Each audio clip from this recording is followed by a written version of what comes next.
नमस्कार माई, ये बैस.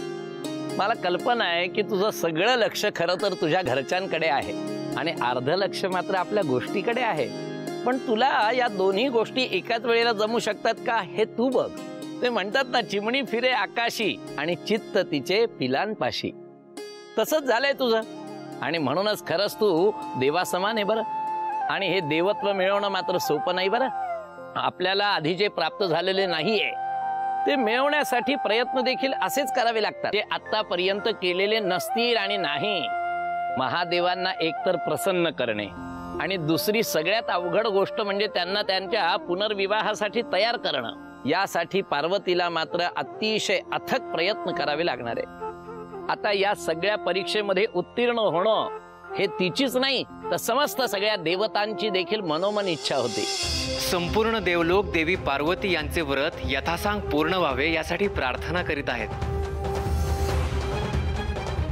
परंतु असे असताना आपण विपरीत कथन करीत आहात.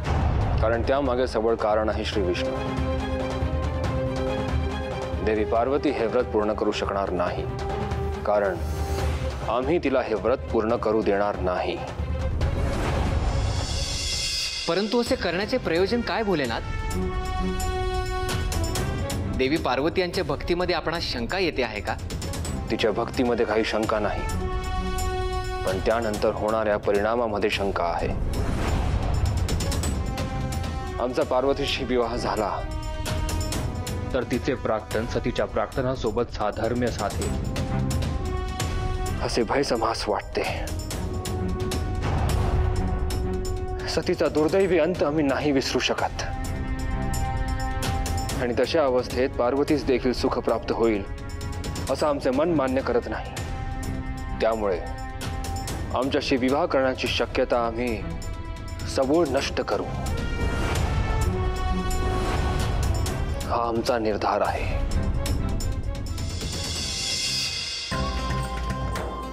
ओम नमः शिवाय.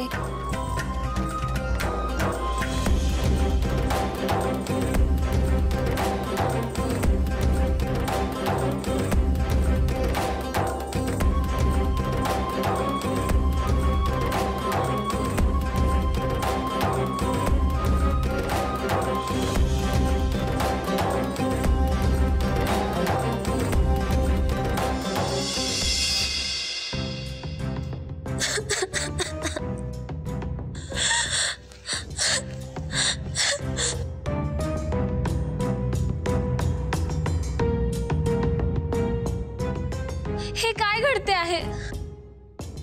सर्व घटक योग्य प्रमाणात वापरून देखील ओलावा का येत नाही या मातीमध्ये? देवी, ओलावा मातीतूनच नाही, श्री महादेवांच्या मनातूनच उडून गेलाय.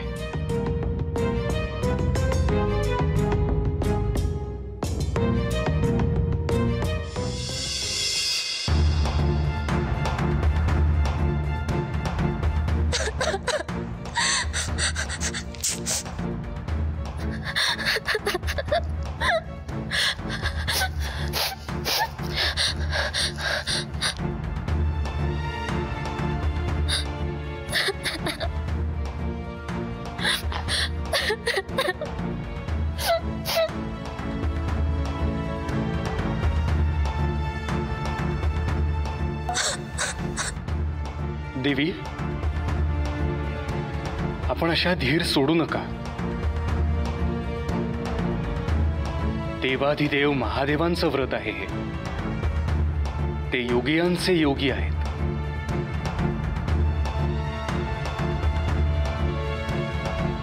व्रतस्थ आहेत. देवी, जर आपणच असा धीर सोडणार असाल तर. नाही मुनिवर, मी धीर सोडला नाहीये, परंतु माझ्या भावनेत अशी कोणती कमतरता राहिली की ज्यामुळे हे असे होत आहे? हा विचार मला अस्वस्थ करतो आहे.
देवर्षी, हा काय चमत्कार?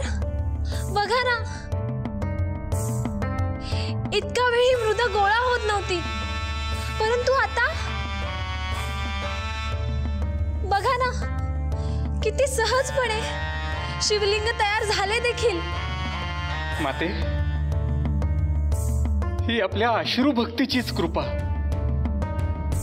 नारायण नारायण. महादेव, हा काय चमत्कार! आपण क्रोध बाजूस सारून देवींचे व्रत स्वीकारले. हा चमत्कार नाही नंदी, ही तर महादेवांची हळवी बाजू आहे. भक्तांचे अश्रू बघवत नाहीत त्यांना, आणि म्हणून देवी पार्वती यांच्या अश्रूंना केवळ त्या मृदेत मिसळू दिले नाही, तर त्यापासून शिवलिंग तयार करून त्याला खरा अर्थ दिला. इतक्या जलद निष्कर्ष काढू नये श्री विष्णू. आता तर पार्वतीने एक शिवलिंग स्थापन केले आहे, परंतु 1,00,000 शिवलिंग स्थापन करणे, त्यांचे पूजन व विसर्जन करणे असंभव आहे श्री विष्णू. ही सुरुवातच यशाची नांदी असेल स्वामी, याची आम्हास खात्री आहे.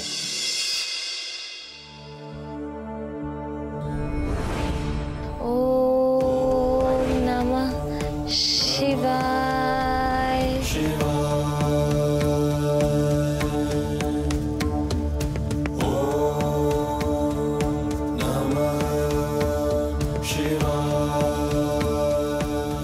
ओम नमः शिवाय.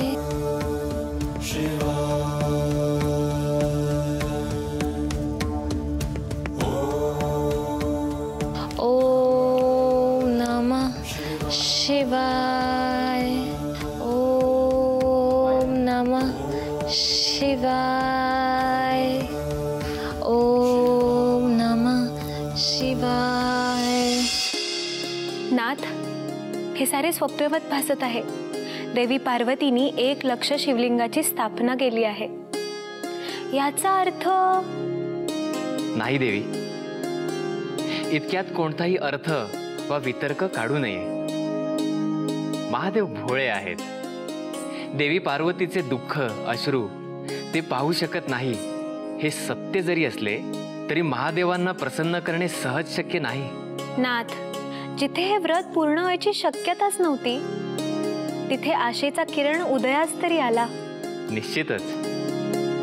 आता केवळ हे बघावयास हवे की देवी पार्वती हे व्रत किती दिवस पाळू शकतायत.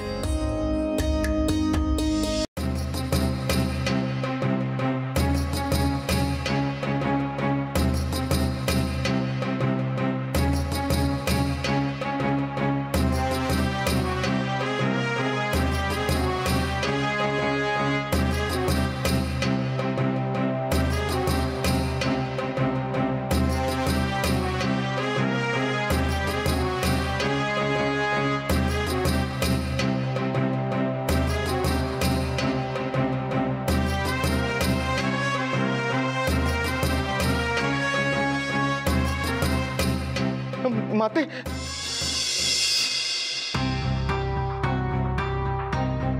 नंदी, तुझी चिंतातूर मुद्रा नेमकी काय सुचवू पाहत आहे?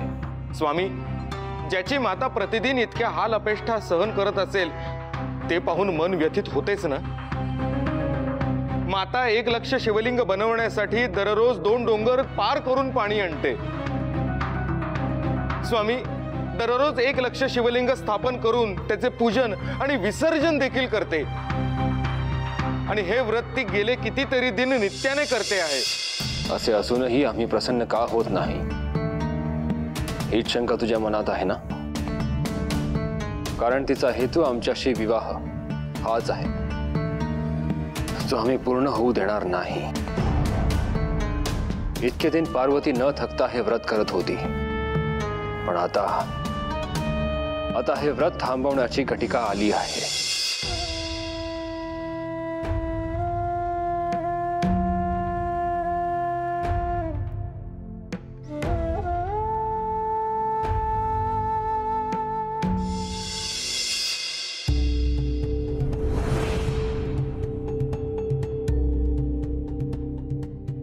प्रणाम महादेव.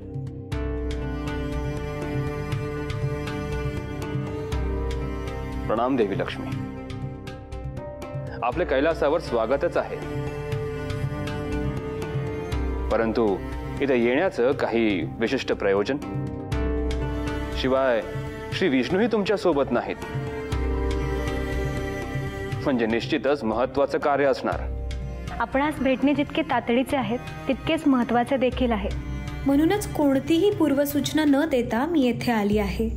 महादेव, आपण हे का करत आहात? तिथे पृथ्वीवर देवी पार्वती किती यातना सोसत आहेत. केवळ आपल्या भक्ती व प्रेमासाठी व्रत करत आहेत. प्रत्येक दिन त्या 1 लक्ष शिवलिंग स्थापन करत आहेत आणि त्याची पूजा देखील करत आहेत. केवळ आपण प्रसन्न व्हावं ह्याकरिता. आणि आपणच त्यांचे व्रत खंडित करू पाहत आहात का? हा कोणता न्याय भोलेनाथ? न्याय? देवी, एका राजपुत्रीचा विवाह एका वैरागी पुरुषाशी व्हावा हा न्याय आहे? जिने आयुष्यात कधी दुःख पाहिले नाही, तिने आपले उर्वरित आयुष्य दारिद्र्य, दुःख, भूत, पिशाच्य, भस्म, स्मशान, राख यांच्या सानिध्यात व्यतीत करावे. रेशमी वस्त्रे सोडून व्याघ्र चर्मधारण करावे. आभूषण त्यागून भस्म लावावे. हा न्याय आहे आपल्यासाठी? आणि देवी, आम्ही तिचे व्रत थांबवू पाहतो आहोत कारण आम्हास तिची चिंता आहे. आम्हाला तिच्या भक्ती व प्रयत्नांबद्दल तिळमात्र शंका नाही.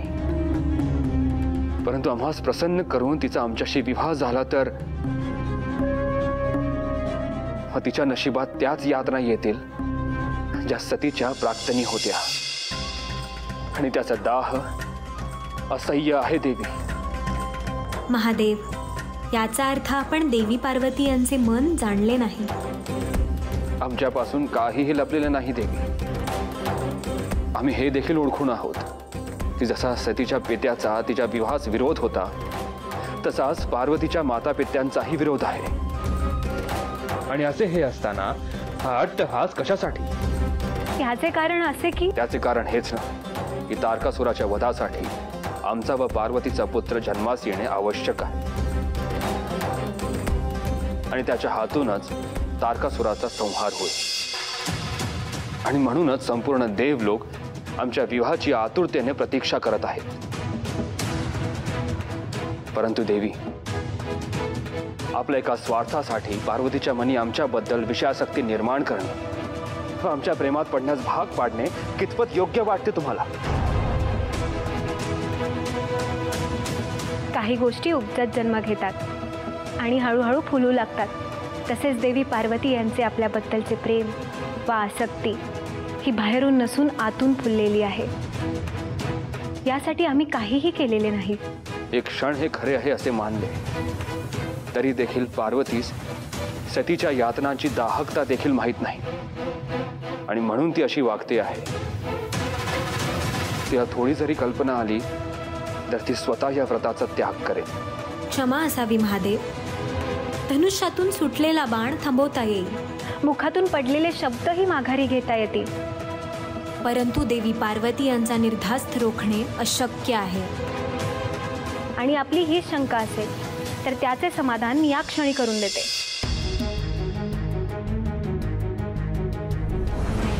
देवी, ओम नमः शिवाय. ओम नमः शिवाय. ओम नमः शिवाय.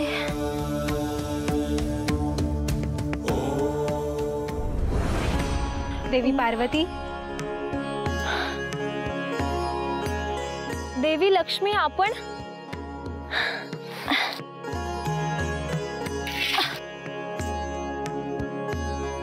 प्रणाम देवी. देवी पार्वती, आपण इतके मनोभावी महादेवांचे व्रत करत आहात हे पाहून आम्ही खूप आनंदित झालो. परंतु आपणास आशीर्वाद द्यावा की नाही हे आम्हाला समजत नाहीये. काही गोष्टी आम्ही अधोरेखित करण्यास आलो आहोत. काय झाले आहे देवी, स्पष्ट सांगा. काही दिवसांपूर्वी मीच आपणास महादेवांच्या भेटीकरिता घेऊन गेले होते, परंतु भेट न घडवताच परत आणले, कारण महादेव आपल्यावर क्रोधित होते असे वाटत होते आणि त्यांनी विवाहाला नकार देखील दिला होता.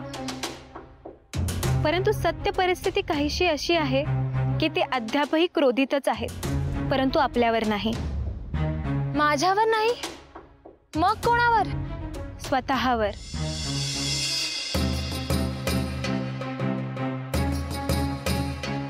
त्यांचा आजही नकार आहे, कारण ते स्वतः याच्या विरोधात आहेत. तुम्हाला ज्या यातना कष्ट सोसावे लागत आहे त्याच्या वेदना महादेवांना होत आहेत, कारण महादेवांना आपली काळजी वाटते देवी. आणि मनोमन हे भय सतावते की जी पीडा, ज्या वेदना देवी सती यांनी सोसल्या त्या आपणास सोसाव्या लागू नयेत. महादेव, आपल्या ह्या विचारांनी आपण माझ्या मनातील स्थान अधिकच दृढ केले आहे. ओम नमः शिवाय. देवी पार्वती, आपण कोणताही निष्कर्ष सिद्धीस नेण्यापूर्वी माझे कथन संपूर्ण श्रवण करावे. ज्या योगे कदाचित आपण हे व्रत पूर्ण करायचे की नाही याचा पुन्हा विचार करू शकाल. देवी सती यांचे पिता महाराज दक्ष प्रजापती हे देवी सती व महादेव यांच्या विरोधात होते. असं असूनही त्यांचा विवाह संपन्न झाला. तरीही दक्ष यांचा क्रोध तसूभरही कमी झाला नाही. इतका की त्यांनी योजलेल्या यज्ञात देवी सती व महादेवांना निमंत्रितही केले नाही. परंतु ही वार्ता देवी सती यांना कळताच त्या तेथे पोहोचल्या माहेरच्या ओढीने. त्या तिथे पोहोचल्या याचे कौतुक न होता त्यांचा अपमानच करण्यात आला, त्यांचा व महादेवांचा देखील. परंतु अंतिमतः देवी सतीला आपल्या पतिदेवांचा हा अपमान सहन झाला नाही व स्वतःला अग्नीच्या स्वाधीन केले.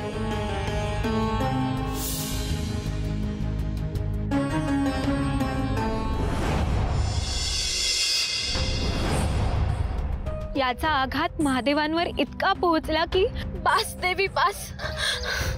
याहून विदारक काहीही माझे कर्ण श्रवण करू शकत नाहीत. साक्षात देवाती देवांना इतक्या क्रूर भावनिक वेदना सहन कराव्या लागल्या याची मला कल्पना नव्हती. ते माझ्याशी विवाह करण्यास याच करिता नकार देत आहेत, कारण त्यांना असे वाटते की जे देवी सतींच्या बाबतीत घडले तेच माझ्या बाबतीत देखील. हेच सत्य तुम्हाला सांगायला आलो होतो आम्ही. आपण हे सत्य सांगून माझ्यावर अनंत उपकार केले आहेत देवी. कारण जर महादेवच माझ्याशी विवाह करण्यास उत्सुक नसतील तर काय अर्थ आहे या जगण्याला, या श्वासांना. मी आता ह्या क्षणी हे सारे काही संपवून टाकते आहे.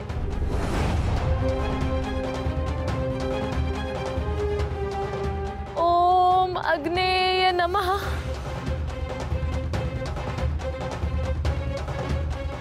ओम अग्नेय नमः. आपल्याकडे असा एक समज आहे की तुमची इच्छाशक्ती जर अतिशय प्रबळ असेल ना, त्याचप्रमाणे आपलं मनोधैर्य खंबीर असेल आणि त्यामागची भावना देखील तितकीच प्रामाणिक असेल तर निश्चितपणे आपण दगडाला देखील पाझर फोडू शकतो. हे सगळ्यात महत्त्वाचं आहे. भगवती पार्वती इतकं कठीण व्रत करतीये, यामुळे मात्र समस्त सगळ्या देवतांना देखील काळजी वाटतीये.